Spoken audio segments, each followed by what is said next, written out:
Meet the editors. കോടതിയെ വെല്ലുവിളിച്ചോ എന്നതാണ് ചോദ്യം.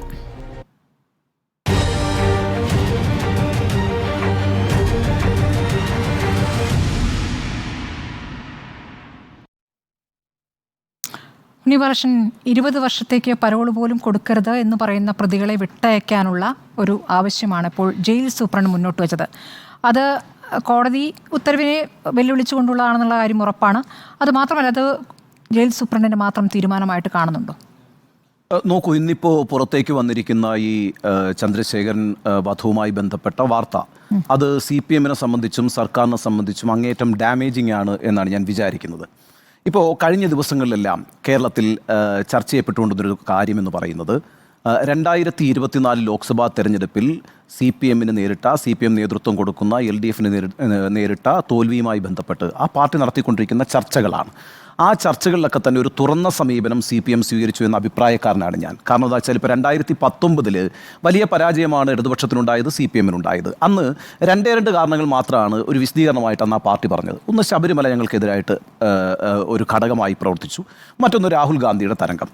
എന്നാൽ 2024 പാർട്ടി ഒരു തുറന്ന ചർച്ചയ്ക്ക് തയ്യാറായി എന്നുള്ളത് ചെറിയ കാര്യമല്ല. അവിടെ എല്ലാ തരത്തിലുള്ള വിമർശനങ്ങളും ഉയർന്നു എന്നാണ് പുറത്തേക്ക് വരുന്ന റിപ്പോർട്ടുകൾ വിശ്വസിക്കാമെങ്കിൽ നമുക്ക് മനസ്സിലാക്കാൻ കഴിയുന്നത്. ഇപ്പോൾ നമ്മളുടെ തന്നെ തലക്കെട്ടായി കൊടുത്തിരിക്കുന്ന ഒരു കാര്യം പത്തനംതിട്ട ജില്ലാ കമ്മിറ്റിയിൽ ഉയർന്ന വിമർശനമാണ്. എന്താണ് ജില്ലാ സെക്രട്ടേറിയറ്റിൽ ഉയർന്ന വിമർശനം?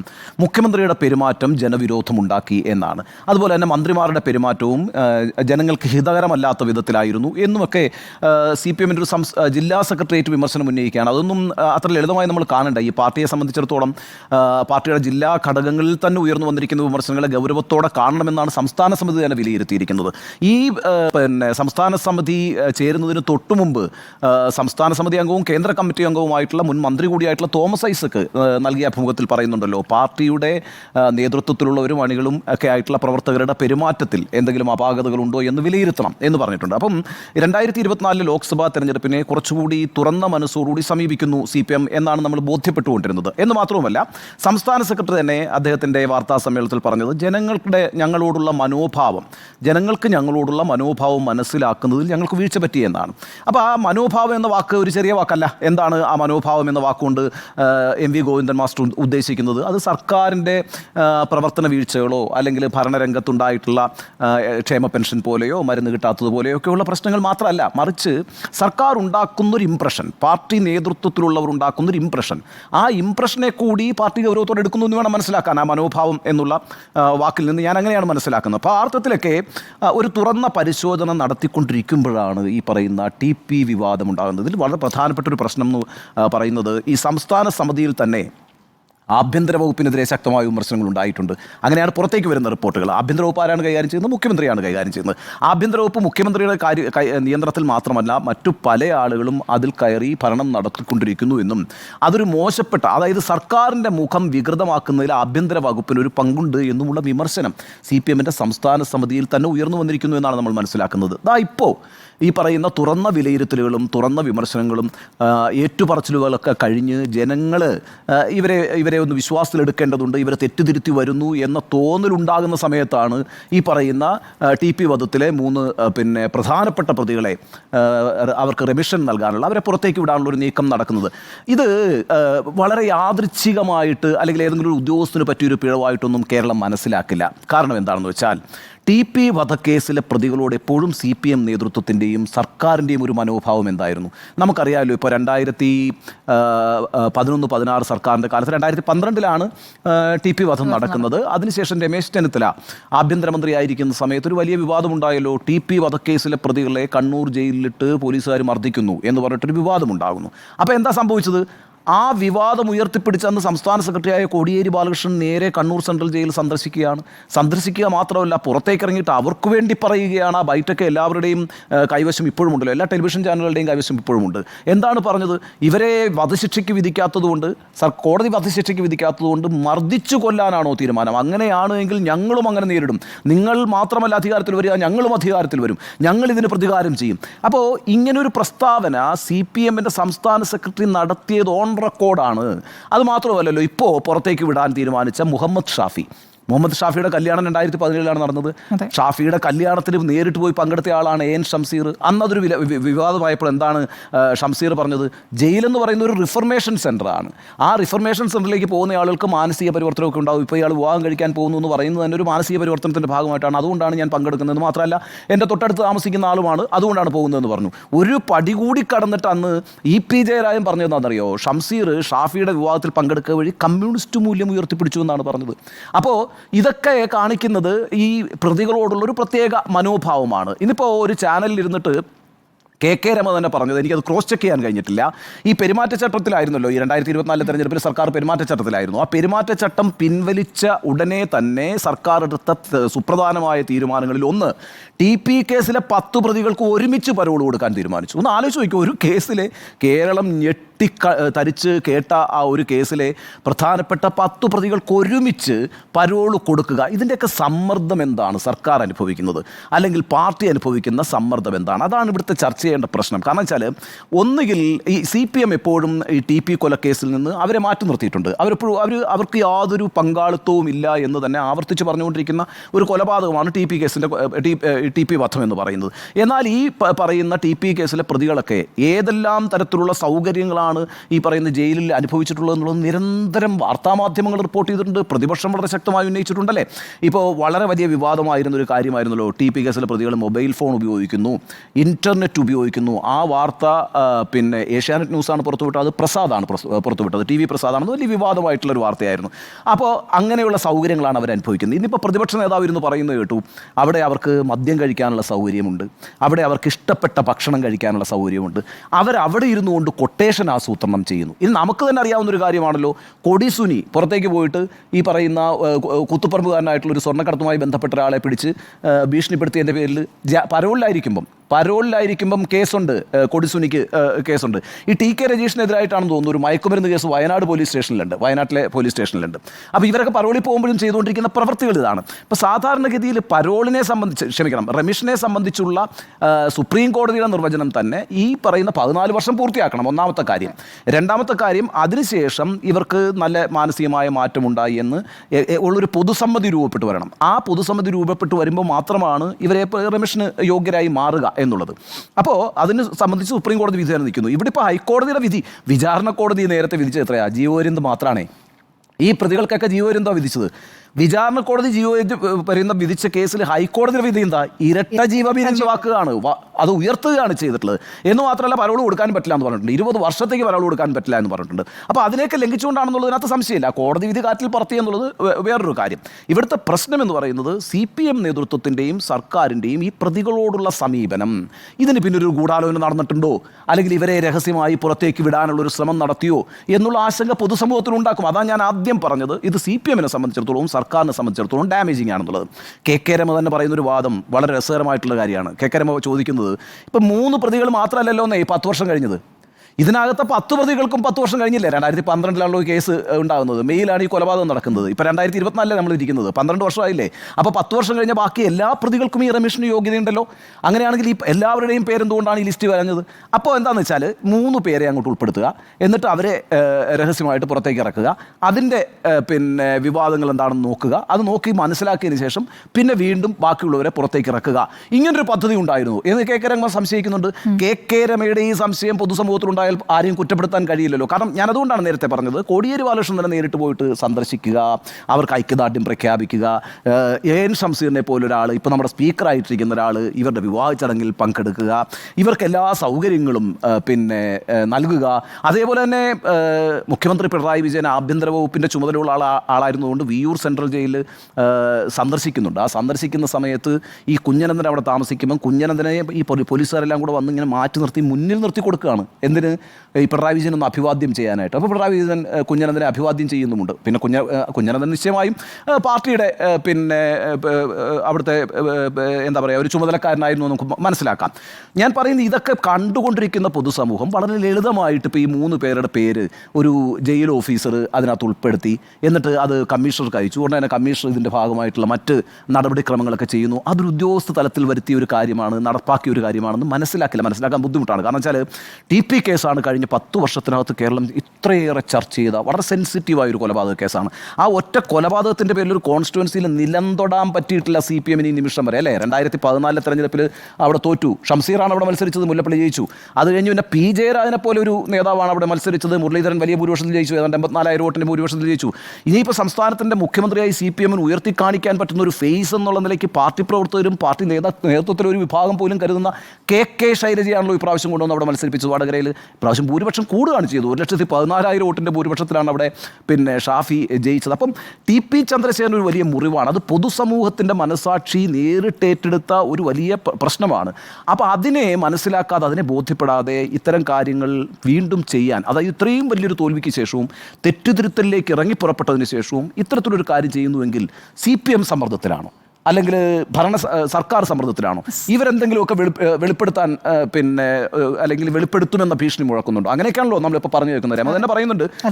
അതുപോലെ തന്നെ അവരെ സന്ദർശിച്ച പല നേതാക്കളോടും ഇവർ പറഞ്ഞിട്ടുള്ളതായിട്ട്, ഈ രജീഷും ഷാഫിയൊക്കെ പറഞ്ഞിട്ടുള്ളതായിട്ട്, പലരെയും ഞങ്ങൾക്ക് ഇതിനകത്ത് കൊടുക്കാൻ കഴിയും, ഞങ്ങൾ പലതും വിളിച്ചു പറയും, ഇങ്ങനെയൊക്കെയുള്ള ഭീഷണികൾ ഉയർത്തുന്നുണ്ട് എന്ന് പറയുന്നുണ്ട്. അപ്പം പാർട്ടിയും സർക്കാരും ഒരു സമ്മർദ്ദത്തിലാണെങ്കിൽ അതിൻ്റെ ഭാഗമായി നടക്കാം.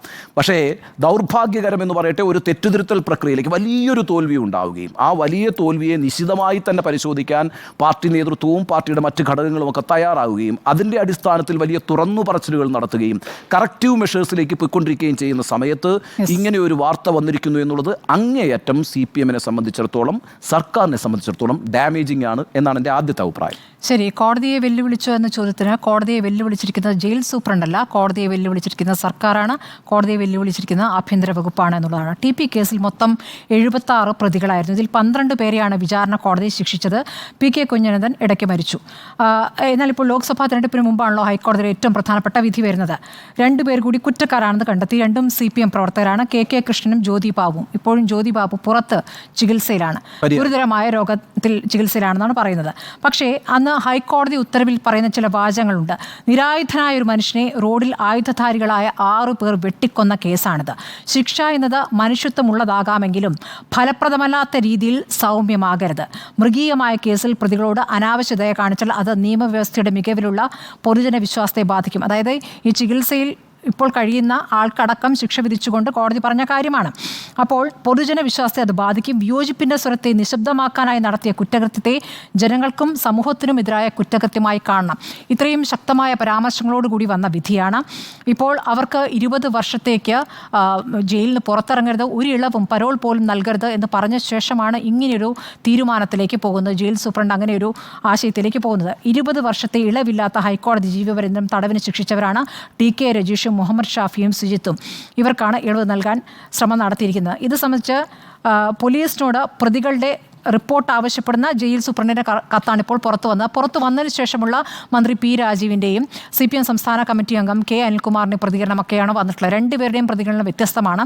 K അനിൽകുമാർ പറയുന്നത് കോടതി സർക്കാർ തീരുമാനിക്കുന്നത് അതിൽ അർഹരായവർക്ക് ഇളവ്, അത് ഇന്ന കേസെന്ന് നോക്കിയിട്ടല്ല. അപ്പോൾ അർഹത ഏത് തരത്തിലാണ് നിശ്ചയിക്കുന്നത് എന്നുള്ള കാര്യം ഇപ്പോൾ വ്യക്തമായി കഴിഞ്ഞിരിക്കുകയാണ്. ജയിലിൽ നല്ല രീതിയിൽ ജയിൽ കഴിയുന്നവർക്ക് ഇളവുകൾ അനുവദിക്കാറുണ്ട്. അപ്പോൾ ജയിലിലെ നല്ല നടപ്പ് എന്തൊക്കെയാണെന്ന് നമുക്ക് നോക്കാം.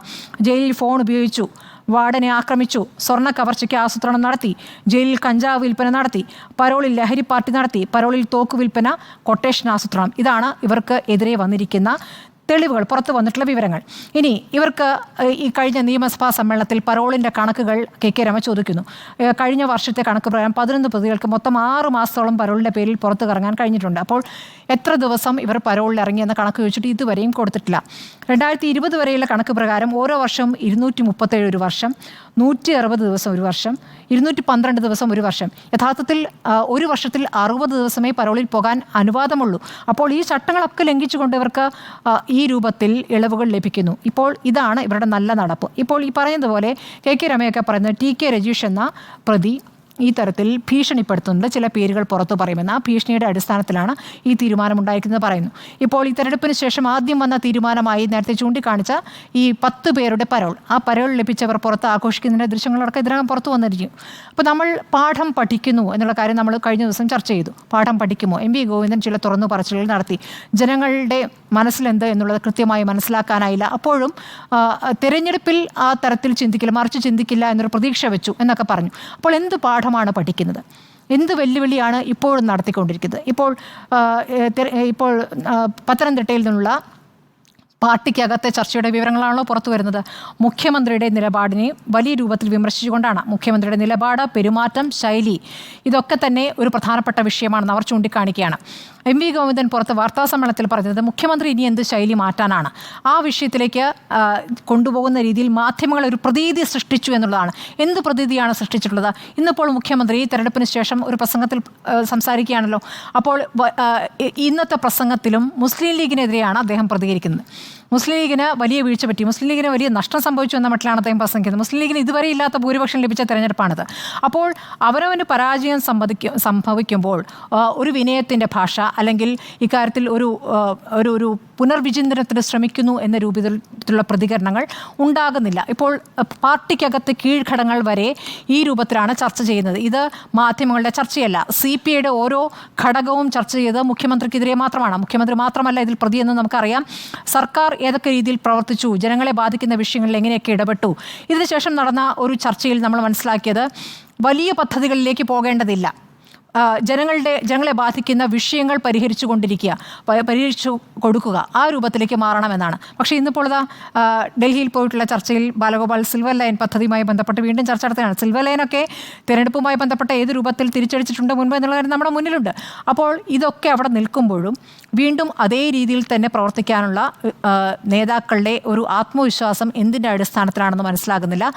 ഈ രൂപത്തിൽ തന്നെ മുന്നോട്ട് പോയാൽ ഏത് രൂപത്തിൽ ഇനി തിരിച്ചടിക്കുമെന്നുള്ള മനസ്സിലാകുന്നില്ല. അടുത്ത തിരഞ്ഞെടുപ്പിന് മുമ്പ് വലിയൊരു മാറ്റം ഉണ്ടാകുമെന്ന് പ്രതീക്ഷിക്കുന്നു, അല്ലെങ്കിൽ പാർട്ടി സെക്രട്ടറിയുടെ പ്രതികരണത്തിൽ വലിയ മാറ്റം ഉണ്ടാകുമെന്ന് പ്രതീക്ഷ നൽകിയെങ്കിലും ആ രൂപത്തിലല്ല. ചില മന്ത്രിമാരുടെ പ്രവർത്തനങ്ങൾ, മുഖ്യമന്ത്രിയുടെ പ്രതികരണം എന്ന് വേണം മനസ്സിലാക്കാൻ. ഇനിയും യോഗങ്ങൾ നടക്കാൻ 2019 തെരഞ്ഞെടുപ്പിന് ശേഷം ഈ തരത്തിൽ സംസ്ഥാന സമിതി യോഗം ചേരുകയും മാർഗരേഖ മുന്നോട്ട് വയ്ക്കുകയും ചെയ്തിട്ടുണ്ടായിരുന്നു. അപ്പോൾ ആ മാർഗരേഖയിലും വിനയം വേണം, ആളുകളോട് ഇടപെടുന്നതിൽ ഈ രൂപത്തിൽ പ്രവർത്തിക്കണമെന്നൊക്കെ പറഞ്ഞിട്ടുണ്ട്. അതൊക്കെ തെറ്റിച്ചുകൊണ്ടാണ് ഇപ്പോഴും നടന്നിട്ടുള്ളത്. ഇതിനുശേഷമുള്ള ഫലമാണ് നമുക്ക് ഇപ്പോൾ കാണുകയും ചെയ്തിരിക്കുന്നത്. അപ്പോൾ ഈ പാർട്ടി വിലയിരുത്തലുകൾ, മാർഗരേഖ ഇതൊക്കെ എത്രത്തോളം നടപ്പാക്കും? മാർഗരേഖ നടപ്പാക്കുന്നു എന്ന് പറയുമ്പോൾ പാർട്ടി മാർഗരേഖയ്ക്ക് അനുസരിച്ചല്ല സർക്കാർ പ്രവർത്തിച്ചത് എന്നുകൂടി അതിൻ്റെ അർത്ഥമുണ്ട്. പാർട്ടിയുടെ കടിഞ്ഞാണുണ്ടായിരുന്നില്ല എന്ന് തുറന്ന് സമ്മതിക്കൽ കൂടിയാണ് സംഭവിച്ചിരിക്കുന്നത്. അപ്പോൾ ഇനി കടിഞ്ഞാണുണ്ടോ? അപ്പോൾ ഇത് പാർട്ടിയുടെ തന്നെ നിലപാടാണോ? TP കേസ് ഏത് രീതിയിൽ CPM പ്രതിരോധത്തിലാക്കി? നേരത്തെ പറഞ്ഞതുപോലെ വടകരയിൽ നിലം തൊട്ടിട്ടില്ല പിന്നെ എന്നുള്ള കാര്യം നമ്മൾ കണ്ടതാണ്. ഇപ്പോൾ വടകരയിൽ മാത്രമല്ല മുഴുവൻ വിധിയും വന്നിരിക്കുന്നു. അപ്പോൾ അടുത്ത തിരഞ്ഞെടുപ്പ് ആകുമ്പോഴേക്കും എന്ത് പാഠം പഠിക്കുന്നു എന്നുള്ള കാര്യം ജനം പരിശോധിക്കുന്നുണ്ട്, ജനം ഇതൊക്കെ കാണുന്നുണ്ട് എന്നുള്ളതാണ്. കോടതിയെ വെല്ലുവിളിച്ചിരിക്കുന്നത് സർക്കാരാണ്, കോടതിയെ വെല്ലുവിളിച്ചിരിക്കുന്നത് പാർട്ടിയാണ്. ഇക്കാര്യത്തിൽ നമുക്ക് മറ്റൊരു അഭിപ്രായത്തിലേക്ക് പോകേണ്ടതില്ല എന്ന് എനിക്ക് തോന്നുന്നു. കാരണം പ്രധാനപ്പെട്ട പോയിന്റുകളൊക്കെ നിങ്ങൾ രണ്ടുപേരും പറഞ്ഞതുകൊണ്ട് ഞാൻ ചുരുക്കി തന്നെ പറയാം. TP കേസിൽ കോടതിയെ വെല്ലുവിളിച്ചു എന്നുള്ളത് ഒറ്റ നോട്ടത്തിൽ തന്നെ മനസ്സിലാക്കാൻ കഴിയുന്ന കാര്യമാണ്. ഒരുപാട് വിശകലനങ്ങളിലേക്ക് പോകുന്നതിന് മുൻപ് തന്നെ അത് വളരെ വ്യക്തമായ കാര്യമാണ്. കാരണം ഈ June 13 Kannur central jail superintendent city police കമ്മീഷണർക്ക് അയച്ച കത്തിൻ്റെ പകർപ്പാണിന്ന് റിപ്പോർട്ടർ പുറത്തുവിട്ടത്. അതിൽ ഈ ശിക്ഷാ ഇളവ് നൽകുന്നതിനായിട്ടുള്ള റിപ്പോർട്ടാണ് തേടുന്നത്. കണ്ണൂർ സെൻട്രൽ ജയിൽ സൂപ്രണ്ട് ശിക്ഷാ ഇളവ് തേടാനായിട്ടുള്ള ഈ റിപ്പോർട്ടിൽ ഇപ്പോൾ ജയിൽ മേധാവി പറഞ്ഞത് തന്നെയുള്ളൊരു വിചിത്രമായ ന്യായമായിട്ടാണ് എനിക്ക് കേട്ടപ്പോൾ തോന്നിയത്. ഇന്ന് പെട്ടെന്ന് ജയിൽ മേധാവി മാധ്യമങ്ങളോടൊക്കെ പ്രതികരിക്കുമ്പോൾ അദ്ദേഹം പറയുന്നത് നേരത്തെ ആസാദി കാ അമൃത് മഹോത്സവത്തിൻ്റെ ഭാഗമായി ഉണ്ടാക്കിയ പട്ടികയാണ്. ആ പട്ടിക അനുസരിച്ചുകൊണ്ടുള്ള ഒരു ശിക്ഷാ ഇളവിലേക്ക് വരികയാണെങ്കിൽ അന്നത്തെ 1000-ൽ പരം പേരുടെ പട്ടികയിൽ ഇവരുടെ 3 പേരുടെയും പേരുണ്ടായിരുന്നു. അതാണ് വ്യക്തമാക്കേണ്ട കാര്യം. അന്ന് തയ്യാറാക്കിയ പട്ടിക ഈ ജൂൺ 13 ഇറക്കുന്ന ഈ കമ്മീഷണർക്ക് കൊടുക്കുന്ന കത്തിൽ ഈ പട്ടിക എങ്ങനെയാണ് ഉൾപ്പെടുക? ഒരു വർഷത്തോളം, അതായത് കഴിഞ്ഞ ഓഗസ്റ്റ് 15 2023 ഓഗസ്റ്റ് 15 അവസാനിച്ചതാണ് ഈ ആസാദി കാ അമൃത് മഹോത്സവം.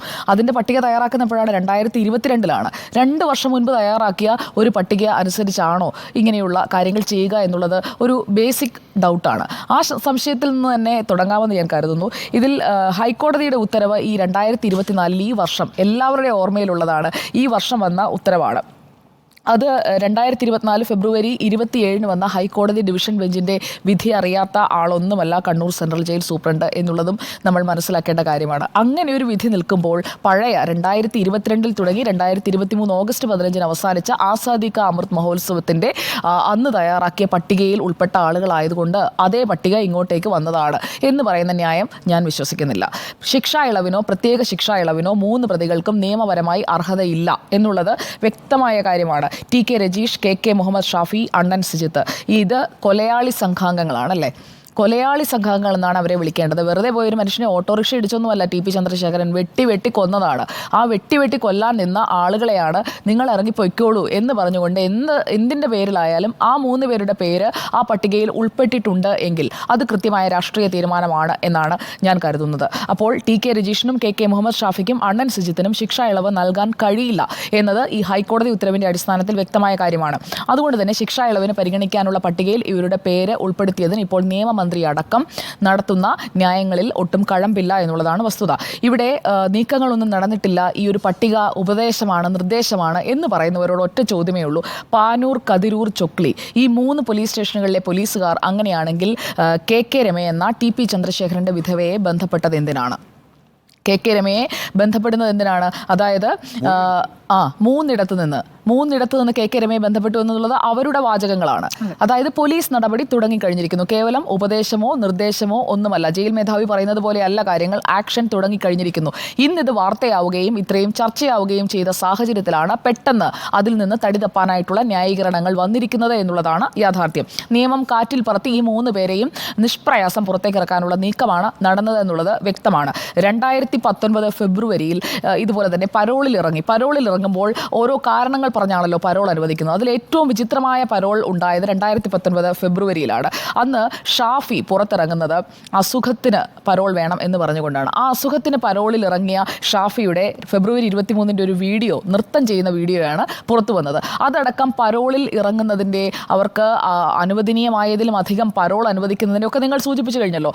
അങ്ങനെയുള്ള ഒരുപാട് കാര്യങ്ങൾ നമ്മുടെ മുന്നിൽ നിൽക്കുമ്പോഴാണ് ഇങ്ങനെയുള്ള ഒരു ശിക്ഷാ ഇളവിനുള്ള റിപ്പോർട്ട് അത് യാദൃശ്ചികമായി സംഭവിച്ചതാണ് എന്നുള്ള ജയിൽ മേധാവിയുടെ ന്യായീകരണം വരുന്നത്. അല്ലെങ്കിൽ Kannur central jail superintendent city police കമ്മീഷണർക്ക് നൽകിയ കത്ത് പഴയ ഒരു രേഖയെ ആസ്പദമാക്കിയാണ് എന്നുള്ള ന്യായീകരണം വരുന്നത്.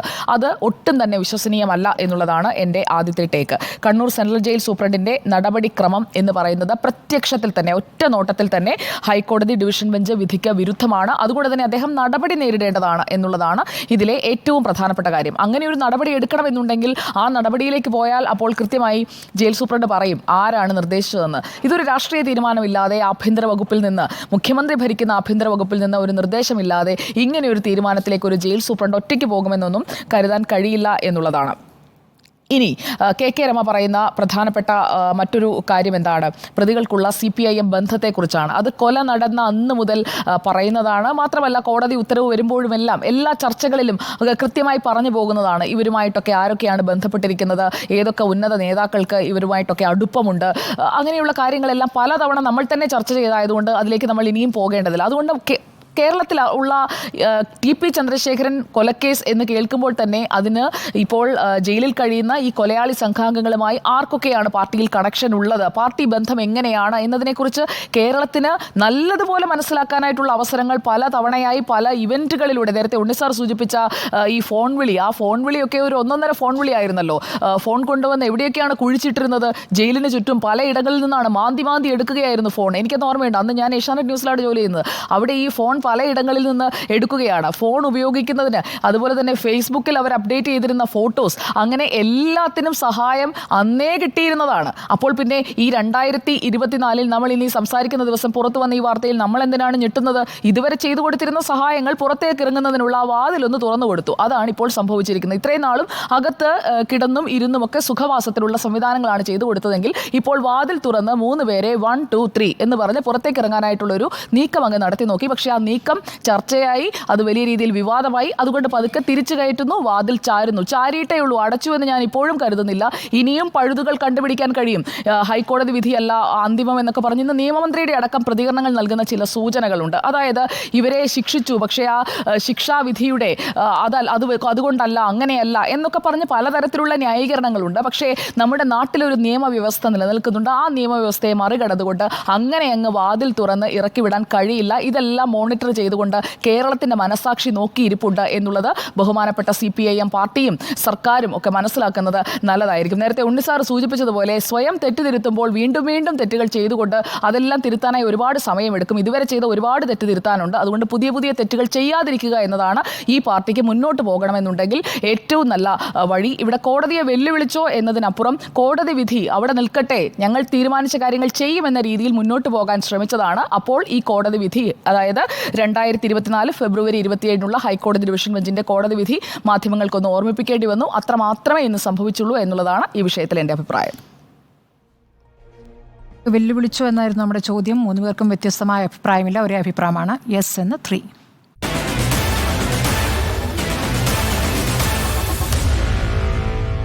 Meet the editors.